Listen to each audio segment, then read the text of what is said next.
मित्रांनो, आज जरा ना थोडासा प्रॉब्लेम झाला. आज आहे ना माझ्या स्टॉलवर आहे ना लाईटच नाहीये. हे बघा, बिलकुल लाईट नाहीये.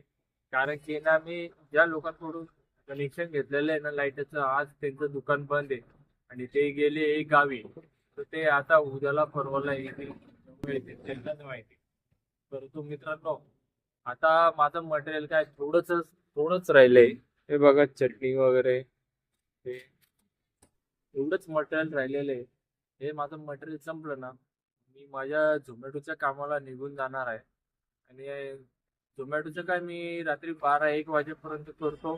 त्याच्यानंतर घरी येतो. घरी आल्याबरोबर जेवण वगैरे करून त्यांनी झोपतो आणि सकाळी लवकर उठून त्यांनी पुन्हा आपला वडापावच्या स्टॉलवर येण्याची तयारी करतो.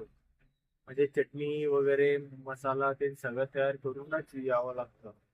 तर मी आता माझ्या इतका बिझी आता मी इतका बिझी झालेलो आहे ना मित्रांनो, खूप बिझी झालेलो आहे. कारण की आता बघा, माझ्याकडं एक नाही, दोन नाही, मी 3-3 कामं आता चालू केलेले आहे.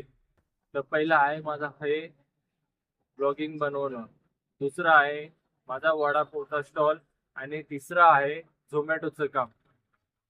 मला आहे ना हे सर्व काम करून सनी मला नाही इतकी तरक्की करायची ना.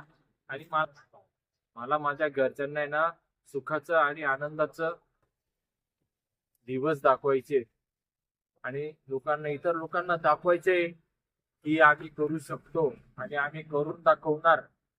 हेच लोकांना दाखवायचे. हे बघा मित्रांनो, मी आता चाललोय गाडी बंद करून झोमॅटोच्या कामाला. बघू शकतात गाईज, माझी ही पहिली ऑर्डर नोमॅड मधली. नोमॅड पिझ्झा आतमध्ये पूर्ण पिझ्झा पिझ्झा सगळं केलं. मी आता पहिली ऑर्डर दिली. आता मी चाललोय दुसऱ्या ऑर्डर साठी. भेटूया आपण तिसऱ्या ऑर्डर.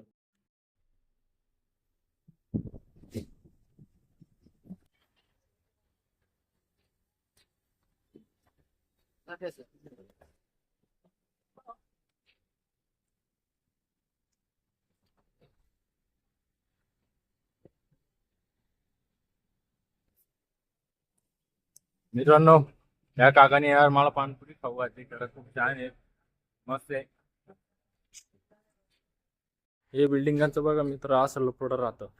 गाडी कुठं लावायला लावता एकदम फार बाहेर. आणि बघा, एवढा लांब पायी पायी चालायला लावतात.